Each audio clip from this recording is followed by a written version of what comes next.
یا تو یہ خودداد صلاحیت ہے یا پھر کسی بڑے اچھے استاد کی آپ کو سرپرستی حاصل ہوئی ہے کم سنی میں. آپ کیا کہیں گے؟ اللہ تعالیٰ کی طرف سے خاص مہربانی تو ہے ہی، لیکن کوئی استاد بھی آپ کو ایسے میسر آئے؟ باقاعدہ استاد مجھے اس لفظوں کو سکھانے والے تو نہیں ملے، لیکن میں نے اصل میں میری عادت یہ ہے کہ وہ سنتا ذرا بہت زور کا ہوں، بڑی توجہ سے انہماک سے. تو سن کر وہ جو ہے نا ناظرین دوبارہ کرام، ہمارے محمد شاہ رخ صدیقی صاحب جو ہیں وہ انتہائی اعلیٰ ظرف ہونے کے ساتھ ساتھ بڑے خوش طبع اور خوش مزاج بھی ہیں. تو کچھ ایسے جملوں کا انتخاب کرتے ہیں یہ کہ میں سوچنے میں مجبور ہو جاتا ہوں. تو سننے کا مقصد یہ ہے کہ میں جب سنتا ہوں تو پھر وہ سن کر وہ سیو ہوتا رہتا ہے، ماشاءاللہ. اور میری عادت یہ ہے کہ جو سنا ہے اس کو اسی انداز میں دہراؤں. تو اسی وجہ سے بہت سارے احباب کو معلوم ہے کہ میری آواز میں بہت سارے لوگوں کی نقل ہو جاتی ہے، لیکن یہ بے ادبی کے طور پہ نہیں ہے، میں سیکھنے کے طور پہ اس کو دہرائی کر رہا ہوتا ہوں تو وہ بالکل ایسا لگتا ہے کہ جیسے میں ان کی نقل کر رہا ہوں. تو یہ بچپن سے ایک عادت ہے کہ جب ہم بالکل جو بچے نماز پڑھنے جاتے ہیں مسجد میں، تو میں آگے بیٹھتا تھا جمعے کے اندر، آگے بیٹھیں دور بیٹھیں، مجھے ایک ہمارے امام صاحب تھے وہ مجھے بہت پسند تھے. تو وہ جب خطبہ دیتے تھے نا ممبر بیٹھ کے، تو وہ ذرا اپنی داڑھی کو یوں کر رہے ہیں تو وہ مجھے ایک اچھا لگتا تھا. اور جیسے ہی وہ جب میں مطلب آپ یہ دیکھیں کہ اتنی زور سے میں نے مطلب اتنے توجہ سے سنا کہ مجھے بچپن میں جو جمعے کا خطبہ ہے اس کے شروع کے الفاظ یاد ہو گئے تھے. اچھا ماشاء. اور پھر وہ گھر میں آ کے جیسے جمعہ کے بعد اب گھر پہ آئے، ابھی کھانا لگ رہا ہے تو صوفے پہ بیٹھ گئے انہی کی طرح، اور انہی کی طرح جو ہے وہ نقل کر رہے ہیں الحمدللہ الحمدللہ نحمدہ ونستعینہ. تو جس طرح انہوں نے بولا تھا وہ مجھے یاد ہو گیا. تو یہ جو ایک میری عادت ہے، اس نے جو ہے وہ الفاظ کو صحیح طور پر پیش کرنے کے لیے بہت مدد کی. اور ابھی تک میں الفاظ کے اوپر بہت توجہ دیتا ہوں، کیونکہ بہت سارے لوگ ایسے بچے پڑھتے ہیں آج کل کہ وہ طرز کے کو نبھانے کے چکر میں لفظوں کو توڑ دیتے ہیں. جیسے آپ کا نام محمود ہے تو اب مہ پہ رک جائیں گے، پھر سانس لے کے مود بولیں گے، تو یہ تو ایک تو مطلب غلط ہو جائے گا، دوسری بات یہ کہ لفظ سمجھ میں نہیں آیا بولا کیا تھا. تو یہ تھوڑی سی بات ہے. اچھا، اسکول لائف میں جیسے اسمبلی ہوتی ہے، جی بچے جتنے بزرگوں سے ہم بات کرتے ہیں اس حوالے سے تو کہتے ہیں کہ ہم اسکول لائف میں اسکول کی اسمبلی میں تلاوت کیا کرتے تھے، بالکل نعت پڑھا کرتے تھے، قومی ترانہ، ملی نغمہ. جی جی جی یہ تمام چیزیں بھی اس میں مددگار ہوتی ہیں. پہلے تو اسکولوں میں یہ مطلب ایک بہت ذوق و شوق اس میں دلایا بھی جاتا تھا، اور ایک ہوتا ہے نا کہ ایم ہمارا یہ ہے کہ یار کسی نے ہمیں جو ہے نا وہ مس کہہ دیں، آپ جہاں جھنڈا پکڑ کے آج آپ ترانہ پڑھیں گے، بھائی آج آپ کی نعت ہوگی، تو اس دن تو ایک خوشی کا عالم ایک الگ ہوتا تھا. پھر اسکولوں میں جو مقابلے ہوتے تھے اس کی تیاریاں ہوتی تھیں، اور جب ہمارا نام آ جاتا تھا یا اسمبلی میں کسی دن کہہ دیا او ہو، بس اس دن تو رات بھر سمجھے نیند نہیں آ رہی کہ صبح اسمبلی میں مس نے بولا ہے کہ قومی ترانہ آپ پڑھیں گے. یا خوشی میں یا ڈر میں؟ نہیں، خوشی میں. اچھا، مطلب اتنا کانفیڈنس بلڈ ہو گیا تھا. جی الحمدللہ. لیکن اس وقت تو ایک ڈر بھی ہوتا ہے، ٹانگیں کانپتی ہیں، لیکن دل جو ہوتا ہے نا کہ دل میں جو بات ہوتی ہے، بہت بڑا ایک منصب مل رہا ہے کہ جہاں ٹیچرز کھڑے ہوتے ہیں ہمیں وہاں کھڑے ہونے کے لیے ہمیں سعادت ملے گی. کیونکہ بچے سارے تو لائن میں لگے ہوئے، میدان میں اسمبلی لگی ہوئی، لیکن ہم جو ہے وہ اسٹیج پہ جا کر کھڑے ہوں گے اور ٹیچرز کے ساتھ کھڑے ہوں گے. تو یہ ایک اعزاز کی بات ہے. شعر یاد آ گیا مجھے، سرکار نے حسان کو ممبر پہ بٹھایا، آقا کے ثنا خاں کی توقیر بڑی ہے. تو یہ مطلب ثنا خاں کی تو پھر بات ہی الگ ہے نا، ثنا خانی کی بات الگ ہے. تو یہ اسکولوں میں تو بہت شوق تھا کہ ہم اسمبلی میں پڑھیں، نعت پڑھیں، مقابلے میں حصہ لیں. تو اللہ کا شکر ہے. اور ہمارے یہاں اسکول میں روزانہ ایک نعت ہوتی بھی تھی. اچھا، سب سے پہلے کون سا کلام آپ نے پڑھا جو آپ کو یاد پڑا؟ سب سے پہلے تو میں نے ہمارے وطن عزیز کے نامور ثنا خاں استاد ثنا خان الحاج صدیق اسماعیل صاحب کا پڑھا ہوا کلام مدینے کا سفر ہے اور میں نمدیدہ نمدیدہ، یہ پہلے پڑھا جاتا تھا اور میں نے 4 ایک دو سال بول تک اگر پڑھا۔ آپ سنا دیں، اگر انہی کے انداز میں کہ اگر کوئی دور سے سنے۔ اصل میں میری اگر الفاظ ان کے جیسے میچ ہو جائیں تو کوئی اس کو بے ادبی محسوس نہ نہیں کرے۔ تو میں تو اس لیے کیونکہ میرا ایک تصور ہے کہ میں جس ابھی اور طرح بھی انہوں نے پڑھا ہے ابھی اوروں کو بھی سنیں گے آپ سے۔ اس طرح میں اس کو پیش کروں، تو وہ ان کی آواز کیونکہ بڑی بلند ہے اور یقیناً یہ اسی کی برکت ہے کہ میری بھی تھوڑی سی آواز بلند ہو جاتی ہے۔ صلی اللہ علیہ وسلم۔ مدینے کا سفر ہے اور میں نم دیدہ مدینے کا سفر ہے اور میں نم دیدہ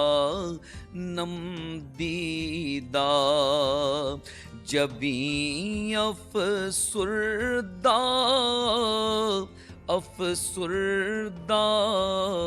قدم لغزیدہ چلا ہوں ایک مجرم کی طرح میں جانب طیبہ، نظر شرمندہ بدن لرزیدہ نظر شرمندہ بدن لرزیدہ مدینے کا سفر ہے اور میں نم دیدہ بصارت کھو گئی لیکن بصیرت تو سلامت ہے، مدینہ ہم نے دیکھا ہے مگر نادیدہ۔ پروفیسر سید اقبال عظیم رحمۃ اللہ، کیسے خوبصورت بہت کلام انہوں نے کہے، اور اکثر کلاموں میں اپنی آنکھوں کا ذکر انہوں نے کیا۔ ایک جگہ کہتے ہیں بہت سارے کلام لکھنے کے بعد ایک شعر میں کہتے ہیں کہ بے نگاہی پہ میری نہ جائیں، دید اور میرے نزدیک آئیں، میں یہیں سے مدینہ دکھا دوں، دیکھنے کا سلیقہ سکھا دوں۔ یہ کیا کیفیت ہے شرح بھائی؟ کیونکہ اس میں بات یہ ہے کہ آنکھ والا تو دیکھ کے بتا سکتا ہے نا، کہ میں محمود بھائی کے ساتھ بیٹھا ہوا تھا، وہاں 2 مائک تھے اور اس طرح کا ماحول تھا، میز تھی، سب بتا رہا ہوں، لیکن جس کو نظر ہی نہیں آ رہا وہ کہہ رہے ہیں کہ میں آپ کو بتاتا ہوں مدینہ شریف کیسا ہے، وہاں کے جلوے، کہ میں نے کیا، مجھ کو کیا کچھ نظر آ رہا ہے تم کو لفظوں میں کیسے بتا دوں، کہ سامنے روضہ پاک پیش نظر ہے، سامنے میرے آقا کا در ہے، اور مجھ کو کیا کچھ نظر آ رہا ہے تم کو لفظوں میں کیسے بتا دوں۔ تو یہ ایک یقیناً عشق کی کیفیت ہے، اور یہ وہی جانتا ہے جس کے اوپر گزرتی ہے اور جو عشق میں مبتلا ہے، اور عشق مصطفیٰ صلی اللہ علیہ وسلم کی تو شان ہی نرالی ہے۔ اللہ تعالیٰ ہمیں بھی عطا فرمائے۔ شرف بھائی، آپ کا نعت کا آغاز ہوا، آپ اپنے علاقے کی سطح پہ، پہلے محلے کی سطح پہ نعتیں پڑھی آپ نے، گلی محلہ میں جو جلوس نکلتے ہیں، نعت خوانی کے محافل سجتی ہیں، ان میں یقیناً آپ نے شرکت کی۔ اس کے بعد پھر سلسلہ جو ہے وہ کراچی کی سطح پہ، کراچی کی مرکزی محافل، اور اس کے بعد پھر بین صوبائی یا پھر قومی سطح پہ دیکھا جائے، بین الاقوامی سطح پہ دیکھا جائے، تو کیا سلسلہ، کہاں کہاں آپ کا یہ نعت کا سفر رہا، کہاں کہاں لیے پھرتی ہے جستجوئے رسول؟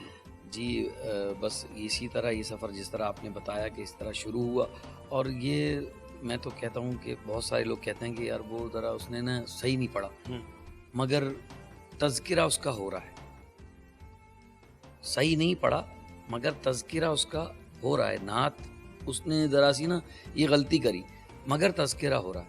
تو میں اس کو ورفانہ لکا ذکرک کی طرف توجہ کرتا ہوں کہ حضور کا ذکر ہے نا اصل میں. اگر کوئی اور ذکر ہوتا تو اس کو دوبارہ تذکرہ بھی نہیں کرتے, نہیں چھوڑو.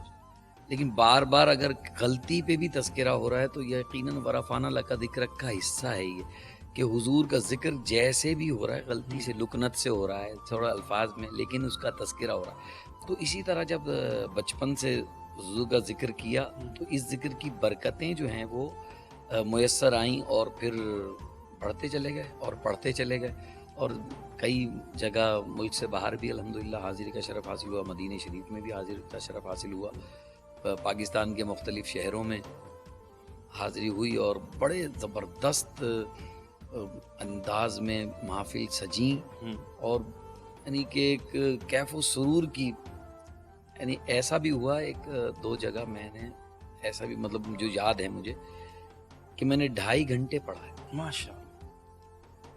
2.5 گھنٹے پڑھنا اور پوری پبلک کا جمع رہنا اور جوش و ولولے کا قائم رہنا, ماشاء اللہ. یہ کرم نوازی ہے. میری کوئی اس میں ذاتی خاصیت نہیں ہے, بلکہ یہ ذکر مصطفیٰ صلی اللہ علیہ وسلم کی برکت ہے کہ ایسا اس دن ایسا کرم ہوگی. جبکہ اس دن یہ میر پور خاص کی مجھے یاد آ رہی ہے کہ نزلہ ہو گیا تھا, اور میم اور نون نزلے میں آپ کو پتہ ڈسٹرب ہو جاتا ہے. بس چائے پی, انہوں نے ایک بزرگ تھے, انہوں نے کہا آپ چائے پئیں. میں کہا مجھ سے پڑھا نہیں جائے گا بہت, اور سردی اتنی شدید تھی کہ میں 2 چادریں وغیرہ اوڑھ کے اور پڑھ رہا تھا. میں پڑھنا شروع کیا, چائے ہوئی کیا برکت ہوئی. اس جیسی آواز میں سمجھتا ہوں کہ اس کے بعد شاید ہی نکلی ہو. اچھا ماشاء اللہ. ایسی اونچی آواز نکلی, اور سردی میں مجھے پسینہ آ رہا تھا, اللہ. اور چادریں میری اتر چکی تھی کہ جو میں نے ایکسٹرا سردی کی وجہ سے اوڑھی تھی. تو یہ ایسی محافل بھی آپ نے بھی یقیناً آپ بھی الحمدللہ محافل میں بڑے ذوق و شوق کے ساتھ پڑھا کرتے ہیں, اور ایک کیف و سرور آپ کی محافل میں آپ کے پڑھنے کے دوران ہوتا ہے. تو جب آپ کی ایک لو لگ جاتی ہے نا, اور آپ اور عوام اور ذکر مصطفیٰ جب تینوں کا ایک پیج پہ جب آ جاتے ہیں نا, تو آپ خود دیکھتے ہیں کہ محفل کا رنگ بدل جاتا ہے. یعنی اس پہ کچھ ایسا بھی ہوتا ہے کہ بھئی بے توجہی ہوتی ہے, پڑھنے والے یا تو پھر سننے والے بے توجہ کرے, موبائل میں لگے ہوئے, آج کل تو موبائل ہے. اور پہلے بھی ایسا ہوتا تھا کہ کوئی سو گیا تو اس کو سونے والے کو ضروری نہیں کہ سویا ہے تو ہماری اس کی بے توجہ ہو سکتا ہے. وہ کہتے ہیں نا کہ دیکھ تو نیازی ذرا سو گیا کیا دیوانہ, ان کی یاد میں شاید آنکھ لگ گئی ہوگی. تو میں سو جاؤں یا مصطفیٰ کہتے کہتے, کھلے آنکھ صلی اللہ کہتے کہتے.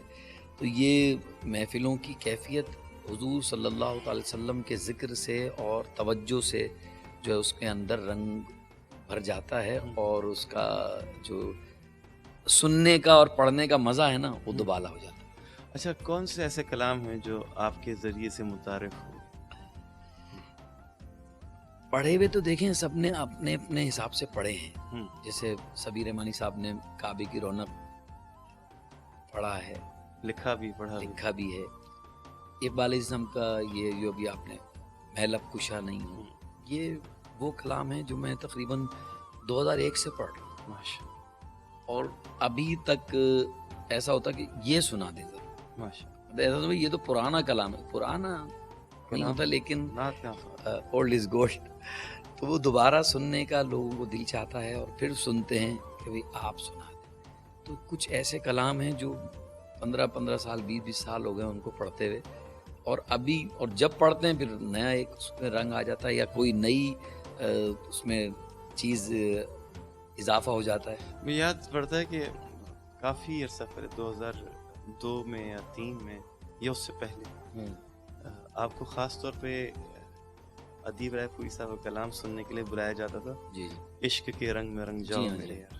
وہ بھی میں نے بہت اس میں پڑھا ہے, اور بہت زیادہ پڑھا ہے, اور ابھی تک پڑھتا ہوں الحمدللہ. کیونکہ اس میں جو طرز ادیب رائے پوری صاحب کی تھی وہ تو ہم نہیں پڑھ سکتے, وہ تو ان کا خاصہ تھا, لیکن اس کو بس اپنے انداز میں پڑھا.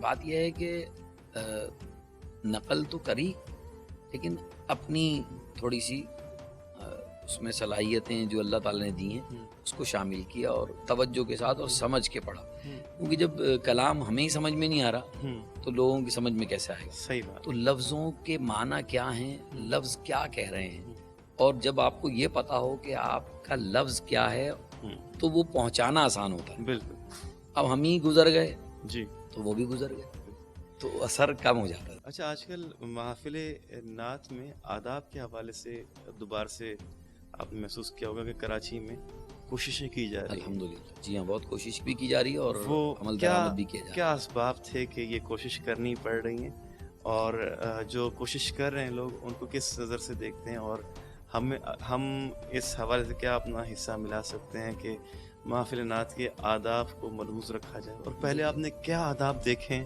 ماضی میں اور جو اب اس وقت دکھائی نہیں دیتے محافل کے اندر؟ دیکھیے, اس کی ضرورت اس لیے پیش آئی کہ پہلے تربیت بہت زیادہ تھی, اب تعلیم زیادہ ہے. تعلیم پہلے اتنی نہیں تھی لیکن تربیت بہت تھی, جس نے بہت اثر کیا.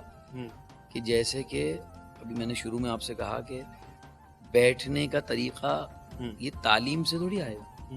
یہ تو امی کہیں گے ایسے کیسے بیٹھے ہو, سیدھے بیٹھو. ٹھیک ہے, صحیح بات. وضو کیا. آج کل ہمارے یہاں کیا دیکھیں, ترجیحات کا فرق ہو گیا. مجھے یاد آ گیا واقعہ امام حسنین کریمین کا. جی جی جی. ایک شخص جو ہے وضو کرنے بیٹھا تھا, جی وہ ٹھیک نہیں کر رہا تھا وضو. تو حسنین کریمین نے کہا, آپس میں بات کی کہ کیا طریقہ اپنایا جائے کہ ان کی اصلاح بھی ہو جائے, جی اور ادب بھی قائم رہے. ادب بھی قائم رہے کہ عمر میں بڑھے. دیکھیں حالانکہ وہ بہت بڑے اور سردار ہیں جنت. بالکل بھی. اس کے باوجود لیکن ابھی حسنین کریمین کا بچپن ہے نا, انہوں نے اس کو ملوز رکھا. تو انہوں نے اس بات کو ملوز رکھتے ہوئے بزرگ سے کہا کہ ہم دونوں جو ہیں حضور اکرم صلی اللہ علیہ وسلم کے نواسے ہیں, ہم دونوں وضو کر رہے ہیں, آپ بتائیے گا کہ ہم میں سے بہترین وضو کس نے کیا ہے. تو یہ بھی ایک انداز تھا ان کا.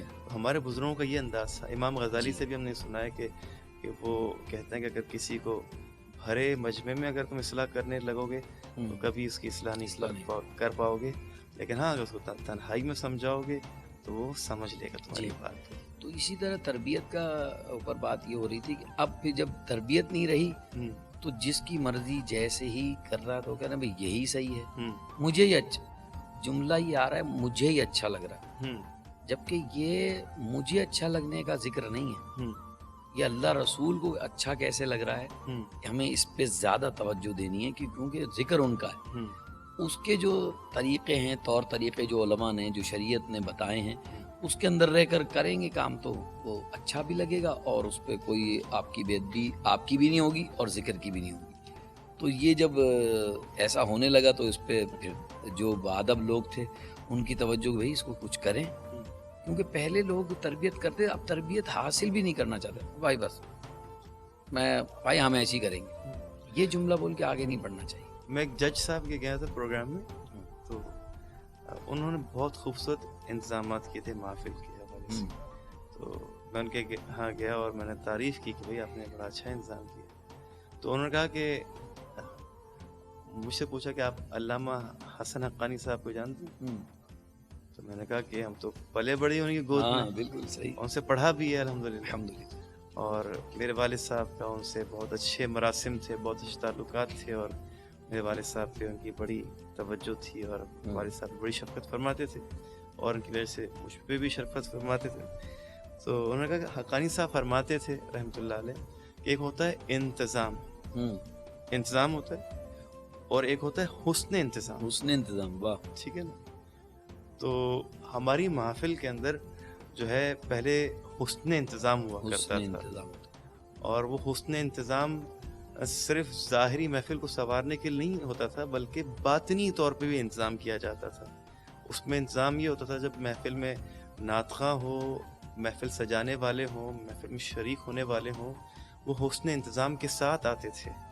ان کے چہرے بتا رہے ہوتے تھے, جب گھر سے نکلتے تو ایک کیفیت ہوتی تھی ان کی کہ ہم اللہ تعالیٰ کے محبوب صلی اللہ علیہ وسلم کا ذکر سننے کے لیے جا رہے ہیں, باوضو ہو کے, صاف ستھرے اچھے لباس پہن کے, اور خوشبو عطر لگا کے, اور درود شریف پڑھتے ہوئے سرکار مدینہ صلی اللہ علیہ وسلم کے ذکر کی محفل میں آتے تھے.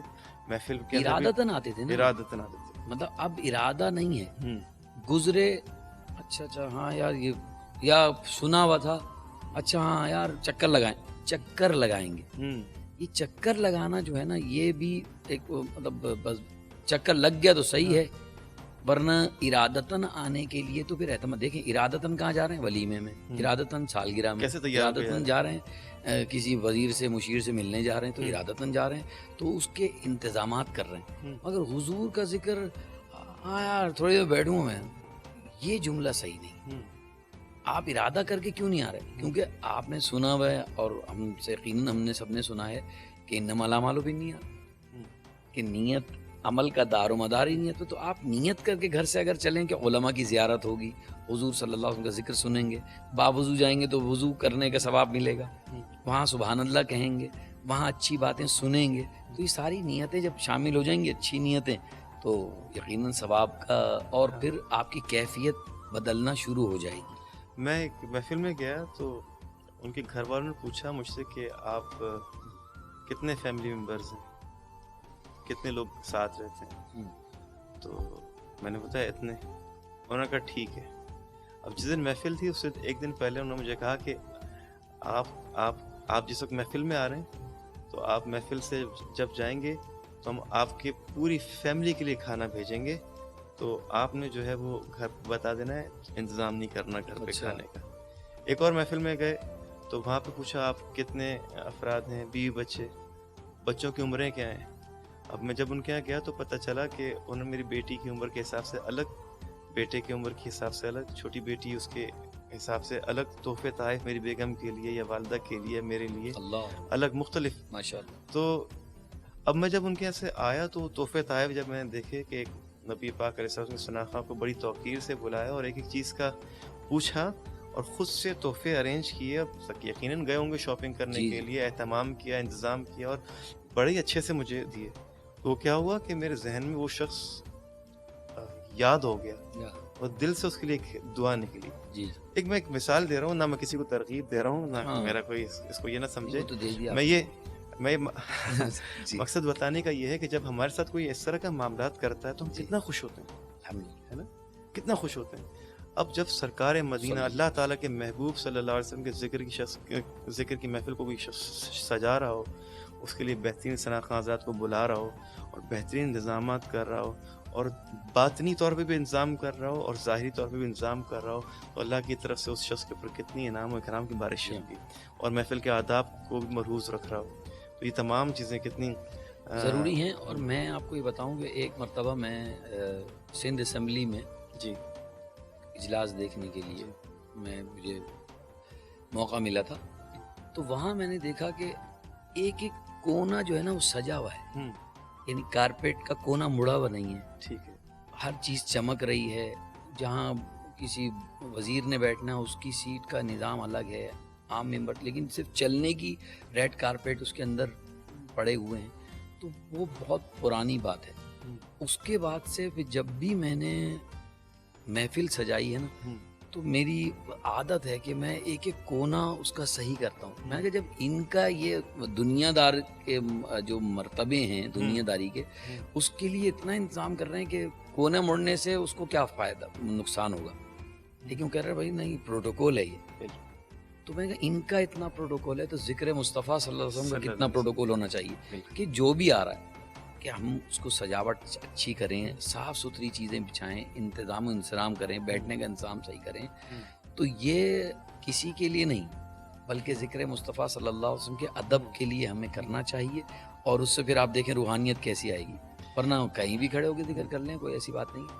اچھا, میں نے پچھلے سال یہی پروگرام آپ کے ساتھ تو کیا ہی تھا, ڈاکٹر سرور حسین نقشبندی صاحب کے ساتھ بھی کیا. انہوں نے کہا کہ اسکول میں ہمارے ہیڈ ماسٹر صاحب خود تربیت کیا کرتے تھے ہمارے یہاں.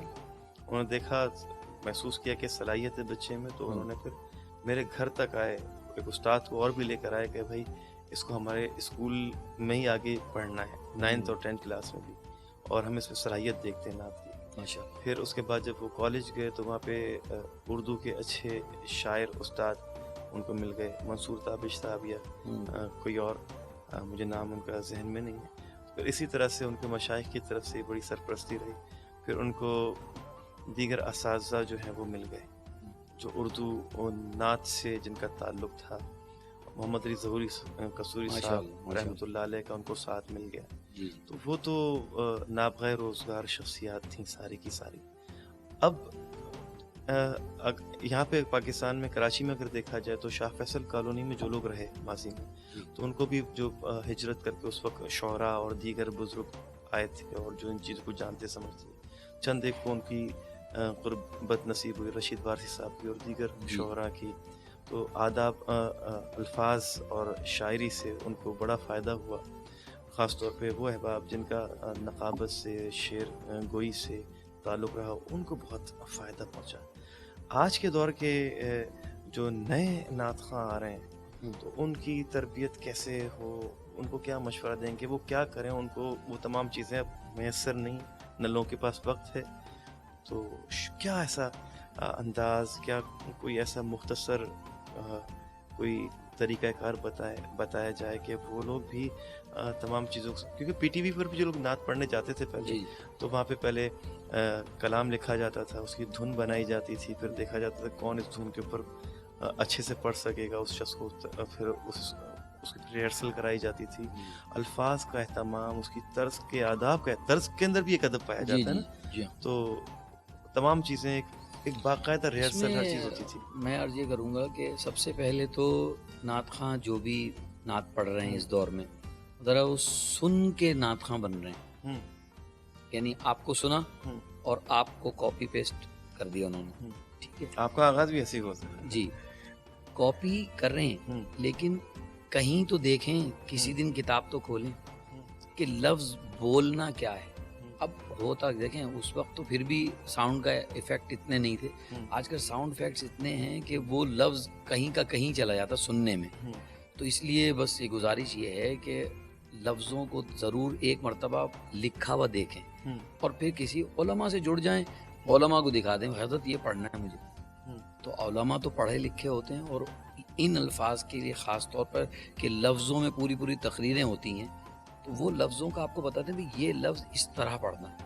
جیسے لفظ مہر اور مہر ایک ہی لفظ ہے, لکھا بھی ایک طرح ہی جائے گا مگر زیر اور پیش میں فرق آ جائے گا. مہر اسٹیمپ کو کہتے ہیں, مہر جو ہے وہ سورج کو کہتے ہیں. تو جب آپ اب مہر پڑھ دیں وہاں پر تو مطلب بھی غلط ہو جائے گا. تو لیکن یہ جب ہی ہوگا جب آپ خود کوشش کریں گے. ہو رہا یہ کہ بس جس نے ایک کلام کسی نے پڑھ دیا تو اب سارے بچے وہی کلام پڑھ کے اور آگے بڑھ جائیں, ٹھیک ہے, لیکن آپ اپنی کوشش کریں یا اس کو لکھا ہوا دیکھیں تاکہ غلطی آپ نے جو ساؤنڈ کی وجہ سے آپ کے ذہن میں شاید کوئی غلطی آ گئی ہو تو وہ صحیح ہو جائے گی اور آپ کو بھی ذوق بڑھے گا کہ اچھا یار یہ لکھا ہوا ہے. اور اتنا زیادہ ایکو ساؤنڈ ڈیلے ریپیٹ نہیں ہونا چاہیے کہ ایک میری جو توجہ رہتی ہے, آپ نے محسوس کیا ہوگا محفل کے اندر, میں چاہتا ہوں کہ جو بھی شخص پہلی بار نعت خوانی میں آیا ہے, سال میں ایک دفعہ 2 دفعہ ہے, ہمارے یہاں عموماً جو لوگ محفل نعت میں آتے ہیں چند ایک لوگ ہمیں پتہ ہے کہ یہ تو پورا سال محفل میں ہوتے ہیں, بلکہ ابھی یہاں پہ آئے ہیں, تھوڑی دیر بعد کسی اور محفل میں شاید ملاقات ہو جائے ان سے. تو لیکن جو لوگ اپنے رشتہ داروں کو اور دوستوں کو دعوت دیتے ہیں وہ کبھی کبھار سال میں 1-8 دفعہ محفل میں شریک ہوتے ہیں, اور جب وہ اتنا ایکو ساؤنڈ سنتے ہیں تو وہ بجائے اس سے خوش ہو کے ناراض ہو کے جاتے ہیں. تربیت ہے, ایک تربیت کا حصہ ہے. میں نے بڑے سینئر مائک سینس جو ہے نا ہاں بہت مشکل ہے. اچھا, میں نے بڑے سینئر ثناء حضرات کو جس طرح آپ نے توجہ دلائی, اپنے موبائل کے اندر فیروز اللغات اور دیگر لغت کی کتابوں کو ڈاؤن لوڈ دیکھا ہے کہ وہ اسی وقت جو ہے وہ الفاظ کو دیکھ رہے تھے اور دکھا بھی دیتے, بھائی یہ لفظ ایسے نہیں ہے, ایسے, اور بڑے طریقے سے بڑے سلیقے سے اصلاح بھی کر دیتے ہیں. تو میں سمجھتا ہوں آئندہ آنے والی جو نسلیں ہیں ان کے لیے بہت ساری آسانیاں ہیں, اگر وہ محنت کریں گے, کوشش کریں گے تو مجھے. لیکن پہلے دور میں تو کتاب ہی دیکھنی تھی نا, اب تو اس میں سینکڑوں کتابیں موبائل کے اندر آپ کے آ جاتی ہیں, آپ اس میں رکھیں, آپ کتابیں اس میں ڈاؤن لوڈ کر لیں اور اسی میں سے دیکھ کے پڑھیں. اس میں بھی غلطیاں ہو سکتی ہیں, لیکن اگر آپ نے کوئی کلام پڑھنا ہے, کیونکہ فوراً 500 کلام تو پڑھیں گے نہیں, حد 2-4 کلام پڑھیں گے تو اگلے دن بھی وہی پڑھیں گے جب یہ بھی تو پریکٹس ہوگی. تو ان 2-4 کلاموں کو کسی عالم کو یا کسی سینئر ثناء خواں کو دکھا لیں گے, یہ صحیح ہے, میں نے صحیح پڑھا, ہاں یہ صحیح.